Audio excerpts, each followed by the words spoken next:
Welcome students.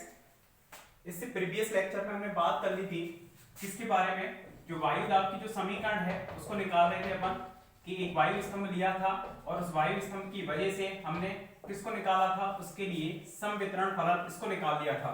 ठीक है, इस समवितरण फलन का यूज करते हुए हमें वायु दाब की समीकरण निकालनी है। वायु दाब की समीकरण से मतलब यह है कि हमें मैथमेटिकली ये बताना है कि जैसे जैसे हम पृथ्वी तल से ऊपर जाते हैं तो वायु का जो दाब है वो कम होता हुआ जाता है, उसको हमें मैथमेटिकली रिप्रेजेंट करना है। उसी को हम बोल देंगे क्या, वायु दाब की समीकरण।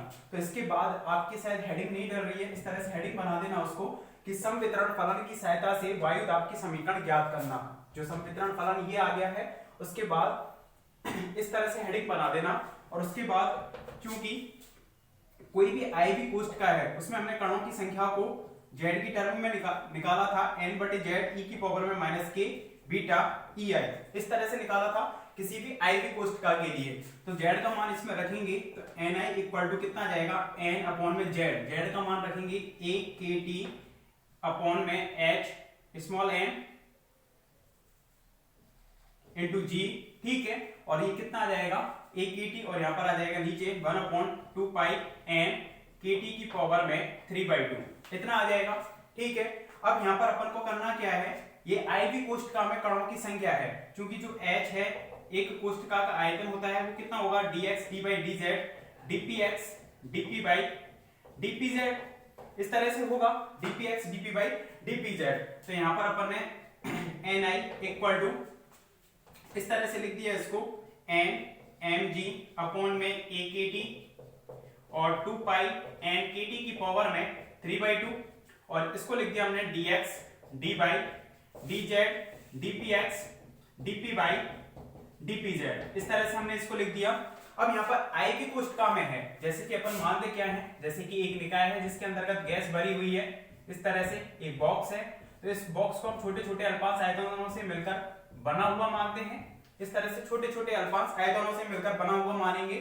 नॉर्मली अगर हम इस तरह से बनाएं तो इस तरह से छोटी छोटी कोष्ठकाएं लेंगे, कोई भी आई वी कोष्ठका जिसमें कणों की संख्या ni है, पहले में जैसे n1, दूसरे में n2 एंड सो ऑन, इस तरह से i में ni है और कुल कणों की संख्या कितनी है, n। तो n का अल्पांश ही होता है ni, n की तुलना में ni का मान तो क्या होगा, बहुत कम होगा।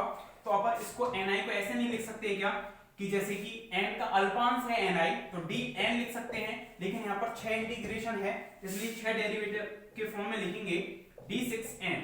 6 डेरिवेटिव हैं यहाँ पर, डेरिवेशन है तो d6n की फॉर्म में लिख दिया। नॉर्मली कैसे लिखते हैं, dn अल्पांश को dx d by dz इस तरह से, लेकिन 6 अवकलन है इसलिए d6n के फॉर्म में लिख दिया इसको। अब यहाँ पर देखो d6n लिख दिया। अब यहाँ पर इसकी हमें वैल्यू लिखनी है, यहाँ पर साथ में यहाँ पर ये और चल रहा है e की पावर में माइनस के बीटा ei, e की पावर में माइनस के बीटा ei, इस तरह से चल रहा है यहाँ पर।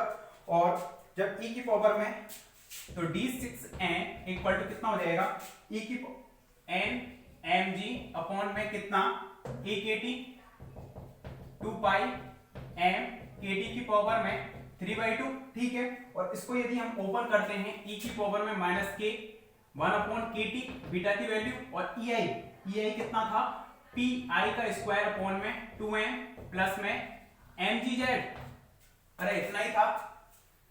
e की पावर में माइनस के 1/kt, ये तो सेम रख दिया हमने और ei की वैल्यू डाल दी इसमें pi का स्क्वायर अपॉन में 2m प्लस में mgz।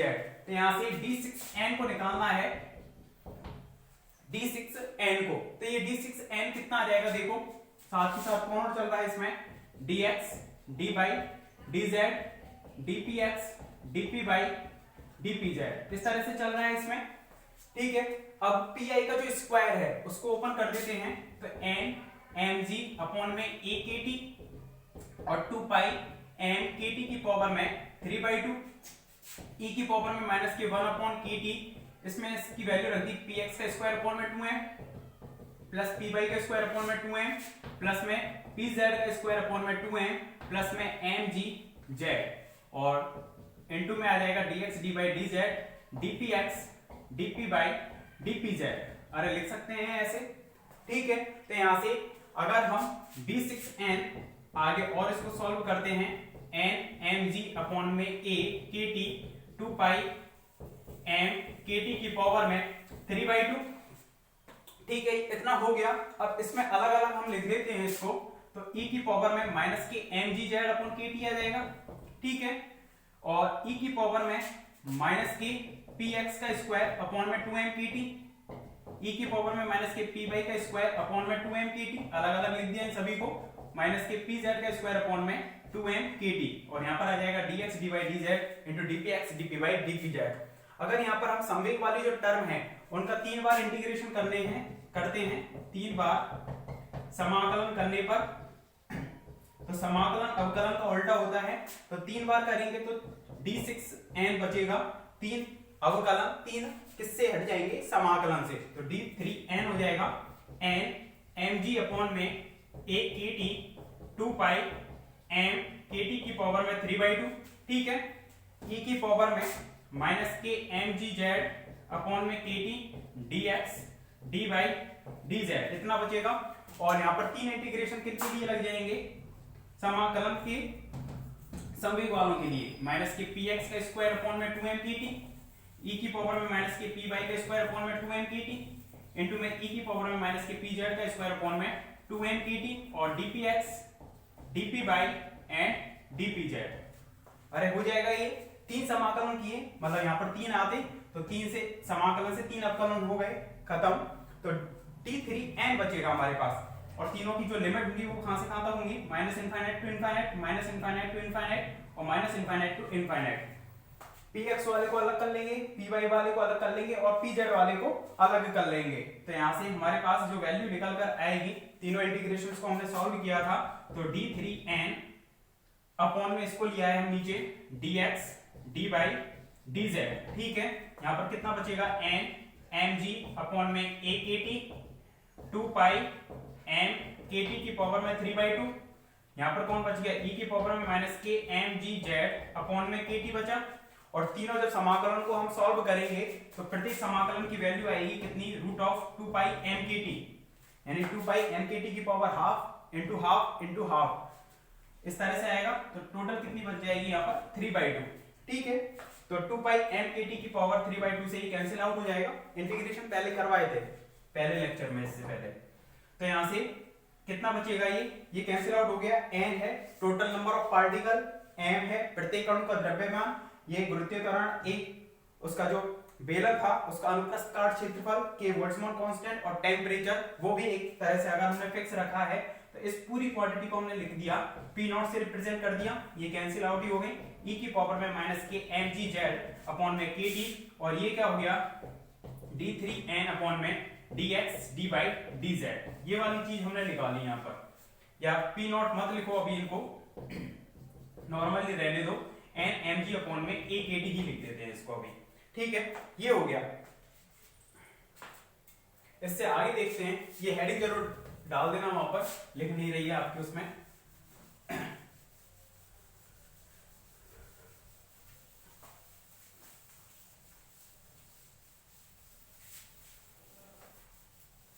तो ये आगे देखो, इसमें ये क्या हुआ, d3n मतलब कुल कणों की जो संख्या है उसमें आयतन का भाग लग रहा है, इसको अपन ऐसे बोल सकते हैं, एकांक आयतन में कणों की संख्या, एकांक आयतन में जो भी d3n है, अल्पांश जो कोष्ठका थी IV कोष्ठका, उसमें जो कणों की संख्या है उसकी एकांक आयतन में कणों की संख्या, आयतन किसमें है, ये स्थिति निर्देश तंत्र में, क्योंकि कला निर्देश तंत्र में तो पूरा ही आयतन होता है ये, लेकिन हम कौन से में बात कर रहे हैं, नॉर्मल स्थिति निर्देश तंत्र में, तो dx into dy into dz क्या होता है, dv, तो एकांक आयतन में कणों की संख्या को रिप्रेजेंट कर रहा है, क्योंकि आदर्श गैस समीकरण कितनी होती है, pv इक्वल टू nRT या pv equal to n kT लिख सकते हैं, तो p equal to n/v kT ये लिख सकते हैं, तो p इक्वल टू एकांक आयतन में कणों की संख्या को रिप्रेजेंट कर रहा है, n/v, n/v किस चीज को रिप्रेजेंट कर रहा है, एकांक आयतन में कणों की संख्या को, तो एकांक आयतन में कणों की संख्या हमने निकाल दी, वो कितनी है,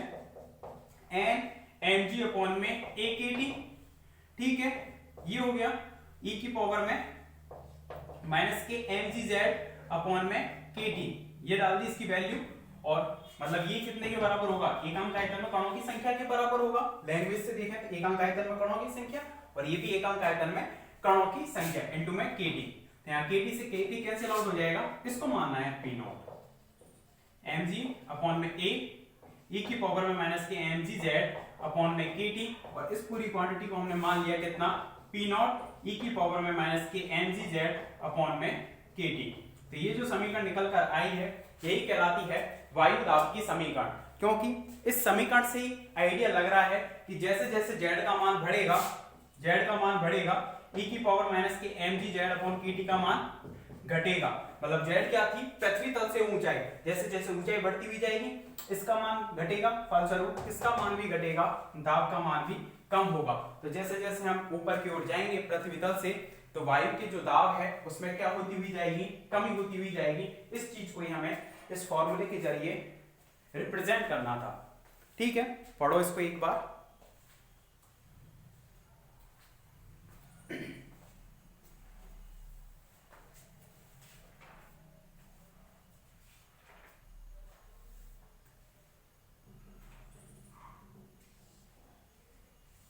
ग्राफ बना सकते हैं, एक्सपोनेंशियल ग्राफ किस तरह से बनता है P और Z में।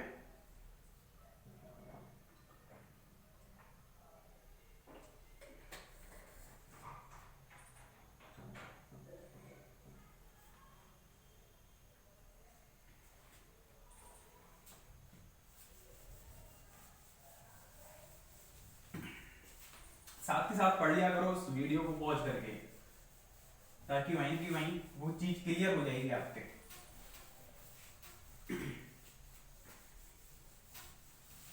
इसके बाद है नेक्स्ट जो टॉपिक है आपका, कौन सा है वो, ऊष्माधारिता एवं विशिष्ट ऊष्माधारिता। तो ऊष्माधारिता नॉर्मली पहले भी हमने बात कर ली थी, ऊष्माधारिता और विशिष्ट ऊष्माधारिता पर। दोबारा देखते हैं इसको, और ठोसों के लिए निकालना है ऊष्माधारिता एवं विशिष्ट ऊष्माधारिता। ऊष्माधारिता एवं विशिष्ट ऊष्माधारिता। ऊष्माधारिता से मतलब ऊष्मा धारण करने की क्षमता, कि कोई भी वस्तु है, कोई भी पदार्थ है, उसको यदि हम टेम्परेचर दे रहे हैं या ऊष्मा दे रहे हैं तो उसके टेम्परेचर में क्या हो रहा है, परिवर्तन। तो 1 डिग्री परिवर्तन करने के लिए या 1 केल्विन परिवर्तन करने के लिए उसे दी जाने वाली ऊष्मा की मात्रा ही क्या कहलाएगी, ऊष्माधारिता। तो आपने ये फॉर्मूला पढ़ा होगा dq equal to ms dt। तो यहां से s है वही ऊष्माधारिता कहलाती है, तो वो कितनी हो जाएगी, dq अपॉन dt 1/m, इस तरह से। तो इसको बोलते हैं यहां पर ऊष्माधारिता, ऊष्मा धारण करने की क्षमता किसी भी पदार्थ की। कि m द्रव्यमान का कोई पदार्थ है, उसके ताप में 1 केल्विन का परिवर्तन करने के लिए उसे दी जाने वाली जो ऊष्मा है वही कितनी कहलाएगी, ऊष्माधारिता। और यदि यहाँ पर m इक्वल टू 1 kg ले लें हम, 1 किलोग्राम पदार्थ के लिए अगर हम बात करें तो s को हम नॉर्मली c से रिप्रेजेंट कर देते हैं, तब c इक्वल टू s होगा, अर्थात c इक्वल टू कितना हो जाएगा, dq अपॉन dt। मतलब कोई 1 किलोग्राम पदार्थ के ताप में 1 केल्विन परिवर्तन करने के लिए उसे दी जाने वाली जो ऊष्मा है वो क्या कहलाएगी, ऊष्माधारिता। अब ऊष्माधारिता 2 होती हैं, एक तो नियत दाब पर और एक होती है नियत आयतन पर। ठीक है, पहले भी बता चुका हूं इन चीजों को, नियत ताप पर, दाब पर और नियत आयतन पर। यदि हम दाब पर बात करें तो इसको Cp से रिप्रेजेंट कर देंगे, और कितना हो जाएगा वो dq अपॉन में dt एट कांस्टेंट p। ठीक है, और नियत आयतन पर अगर हम बात करें तो Cv इक्वल टू कितना होता है, dq अपॉन में dt एट कांस्टेंट v। ठीक है, चूंकि ऊष्मा गतिकी का फर्स्ट लॉ है वो है कितना, dq equal to du plus के dw।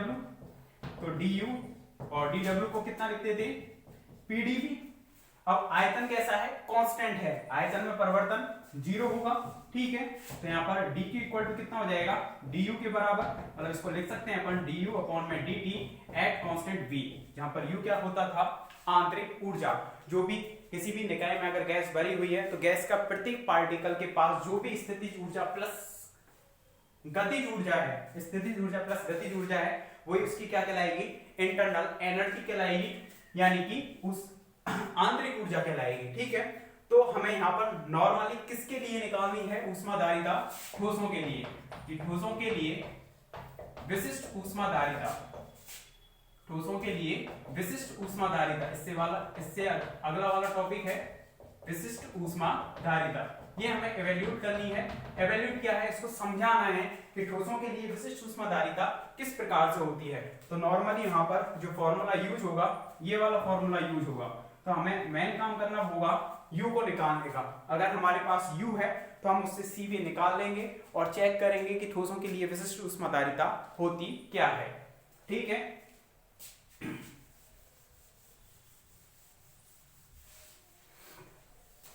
तो यहां तक पढ़ो, इसको पॉज करके एक बार।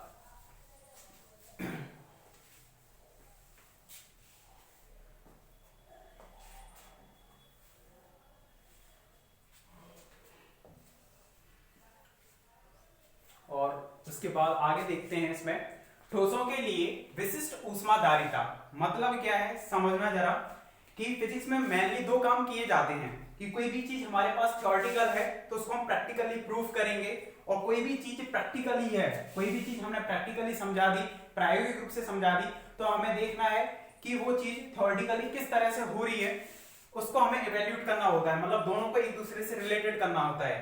फॉर एग्जांपल, जैसे हम कह रहे हैं कि प्रकाश से तेज कुछ भी नहीं हो सकता, लेकिन थ्योरेटिकल एक पार्टिकल बताया जाता है, टैक्योन पार्टिकल, जिसका जो वेग है वो ग्रेटर देन होगा c से, मतलब प्रकाश के वेग से अधिक होगा।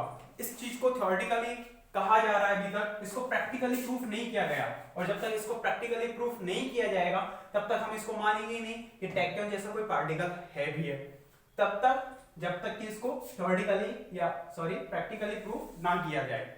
ठीक है, इसी तरह से कोई भी चीज प्रैक्टिकली देखी, प्रैक्टिकली देखने से मतलब क्या है, जैसे कि हम नॉर्मली देख रहे हैं कि पानी को हम उबाल रहे हैं या पानी को उबाल रहे हैं, अब वो फिक्स टेम्परेचर इतने पर बॉइलिंग हो जाता है, तो इस चीज को हमें प्रैक्टिकली किसी फॉर्मूले के जरिए रिप्रेजेंट करना है। या नॉर्मली अपन समझ लेते हैं कोई दूसरा एग्जांपल कि सूर्य से अर्थ पर क्या लग रहा है, ग्रेविटेशनल फोर्स लग रहा है, जिसकी वजह से वो वृत्ताकार पथ में घूम रही है। ये चीज हमने प्रायोगिक रूप से देख ली, प्रैक्टिकली देख ली कि सूर्य के चारों ओर जो पृथ्वी है वो चक्कर लगा रही है। अब इस चीज को हमें प्रूफ करना है कि वो ऐसा क्यों हो रहा है। वो इसको जब वृत्तीय पथ में चक्कर लगा रही है तो अभिकेंद्रीय बल कहां से मिल रहा है, तो उसको हमने रिप्रेजेंट किया किस फॉर्मूले से, F = G m1 m2 upon में r²। इस थ्योरेटिकली चीज को हमने किससे रिप्रेजेंट किया, फॉर्मूला से, मतलब प्रैक्टिकली।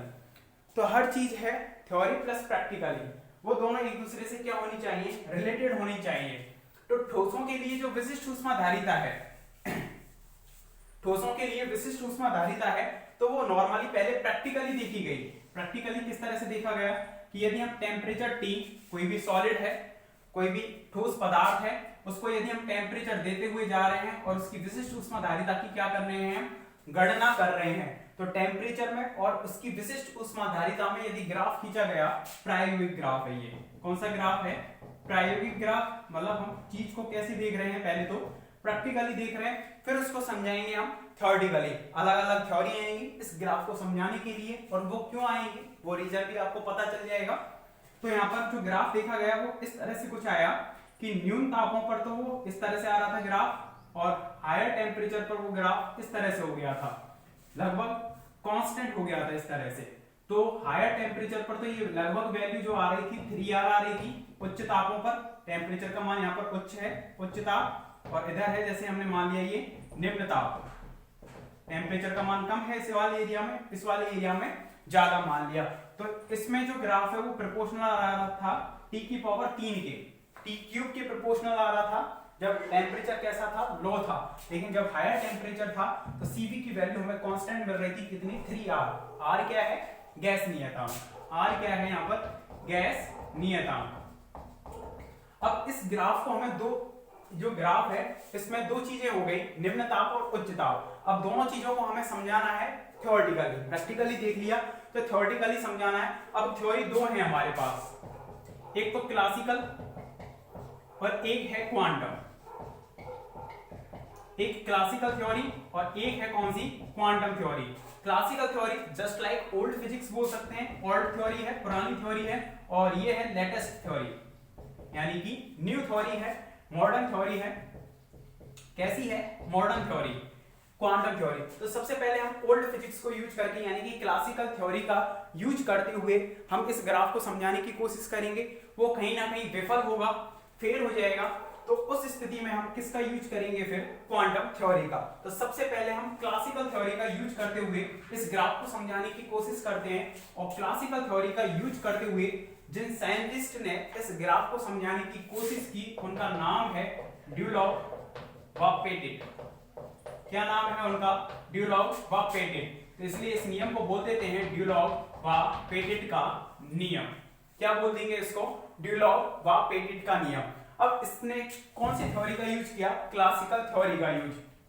तो इसने क्या कहा, समझना जरा, कि कोई भी एक सॉलिड है, सॉलिड जैसे ये ले लिया, हम इसको यदि हम टेम्परेचर दे रहे हैं, मतलब ऊष्मा दे रहे हैं, और इसके टेम्परेचर में क्या कर रहे हैं?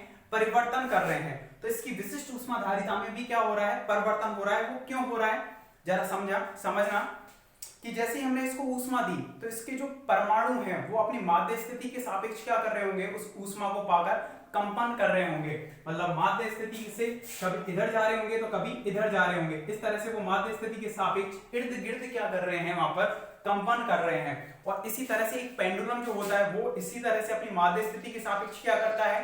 कंपन करता है। तो उन कंपनों को हम जस्ट लाइक मान सकते हैं किसकी तरह? सरल आवर्ती दोलक की भांति। किसकी भांति मान सकते हैं अपन उनको? मोशंस को सरल आवर्ती दोलन के भांति। कि किसी भी ठोस को यदि हम ऊष्मा दे रहे हैं तो उस ऊष्मा को ग्रहण करके उसके जो परमाणु है अपनी माध्य स्थिति के सापेक्ष क्या कर रहे होंगे? वहां पर कंपन कर रहे होंगे। और कंपन कैसे हो रहे होंगे? वो सिंपल हार्मोनिक मोशंस हो रहे होंगे। और सिंपल हार्मोनिक मोशंस के लिए जो उसकी एनर्जी है, दोलक की जो ऊर्जा है, वो कैसे लिखी जाती है? p स्क्वायर अपॉन में 2m प्लस में हाफ के एक्स स्क्वायर, हाफ के एक्स स्क्वायर। इस तरह से स्थितिज ऊर्जा प्लस में गतिज ऊर्जा, इस तरह से टोटल एनर्जी लिखी जाएगी। लेकिन आपने ऊर्जा का सम विभाजन सिद्धांत पढ़ा है, प्रत्येक उसकी है ये, प्रत्येक अणु की या प्रत्येक परमाणु की बोल सकते हैं। एक परमाणु के लिए हम बात कर रहे हैं तो प्रत्येक परमाणु के लिए जो उसकी ऊर्जा है, कण की ऊर्जा कितनी होगी? प्रत्येक कण ऐसे इर्द गिर्द कंपन कर रहा होगा उस ऊष्मा को पाकर, एनर्जी को पाकर, तो उसकी एनर्जी कितनी हो जाएगी? सिंपल हार्मोनिक मोशन की ये होती है। तो ऊर्जा के सम विभाजन सिद्धांत के अनुसार प्रत्येक पद से रिलेटेड ऊर्जा का मान कितना होता है? औसत ऊर्जा का मान, इसलिए ई बार लिख दिया हमने। प्रत्येक पद से रिलेटेड औसत ऊर्जा का मान कितना हो जाएगा? हाफ के टी। पढ़ाया था ऊर्जा का समविभाजन सिद्धांत, इससे रिलेटेड हाफ के टी हो जाएगा प्लस इससे रिलेटेड हाफ के टी हो जाएगा, मतलब टोटल औसत ऊर्जा कितनी हो जाएगी? के टी। किसकी आई ये? एक परमाणु की। अब चूंकि उसमें जो परमाणु है वो त्रिविमीय कंपन कर सकते हैं, एक्स दिशा में भी कर सकते हैं, वाई में भी कर सकते हैं, या फिर जेड में भी कंपन कर सकते हैं। मतलब उनके अगर कंपन त्रिविमीय है तो स्वतंत्रता की कोटि कितनी हो जाएगी? स्वतंत्रता की कोटि 3 हो जाएगी। तो टोटल एक अणु की जो, एक परमाणु की जो औसत ऊर्जा आई वो कितनी आई? इतनी आई। तो उसमें यदि n पार्टिकल्स हैं, n कण हैं, n कणों की, इसको ई बार से रिप्रेजेंट मत करो, नॉर्मली औसत ऊर्जा ऐसे लिख देते हैं, औसत ऊर्जा, ठीक है। एक की औसत ऊर्जा इतनी आ गई। n कण है यदि उस सॉलिड के अंदर, उस पदार्थ के अंदर, तो टोटल औसत जो ऊर्जा है, कुल औसत ऊर्जा, n कणों की कुल औसत ऊर्जा वो कितनी हो जाएगी? बताओ। कुल औसत ऊर्जा ई बार से रिप्रेजेंट कर दी, वो कितनी हो जाएगी? n times of 3 kT। एक की इतनी है तो n की इतनी हो जाएगी, यानी कि 3n kT हो जाएगी, ठीक है, ई बार। और यही औसत ऊर्जा कुल आंतरिक ऊर्जा के बराबर हो जाएगी। जैसे कि एक सॉलिड है, इसको हमने ऊष्मा दी, प्रत्येक कण अपनी माध्य स्थिति के सापेक्ष कंपन कर रहा है, कंपन प्रत्येक कण कर रहा है, तो पूरा जो सॉलिड है उसकी जो इंटरनल एनर्जी है, कुल आंतरिक ऊर्जा, कुल आंतरिक ऊर्जा वो हमारे पास कितनी आ जाएगी? कुल आंतरिक ऊर्जा U equal to 3n kT आ गई। अब U आ गया तो C भी निकाल सकते हैं अपन, du अपॉन में dt एट कांस्टेंट V। तो ये कितना हो जाएगा बताओ? 3n के कितना हो जाएगा? 3n के, n के इक्वल टू कितना है? nr, और n इक्वल टू अगर हम एक मोल के लिए अगर हम बात करें इक्वल टू कितना जाएगा? 3r। CV इक्वल टू कितना आया है यहाँ से? 3r। तो जरा सोचना, जो प्रायोगिक ग्राफ आ रहा था उस पर 3r तो केवल किस पर आ रहा था? उच्च ताप पर आ रहा था। निम्न ताप पर तो कितना आ रहा है? t क्यूब के प्रोपोर्शनल।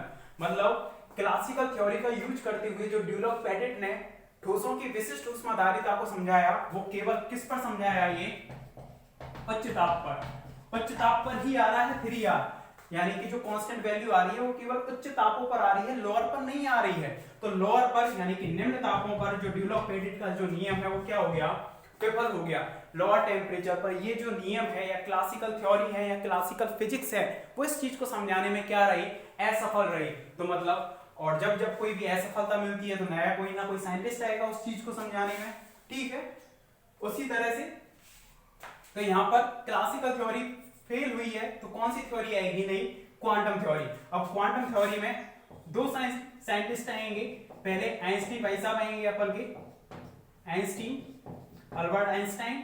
वो समझाने की कोशिश करेंगे अपनी क्वांटम थ्योरी का यूज करते हुए, वो भी कहीं ना कहीं विफल हो जाएंगे। और उसके बाद आएगा इसमें डेबाई का टी क्यूब नियम, डेबाई का टी क्यूब नियम, जो कि इस नियम को पूर्ण रूप में समझाने में सफल होगा, लोअर टेम्परेचर पर भी और हायर टेम्परेचर पर भी। तो ड्यूलॉक-पेटिट हो गया, इसके बाद आइंस्टीन का पढ़ेंगे हम नेक्स्ट लेक्चर में। Okay, thank you.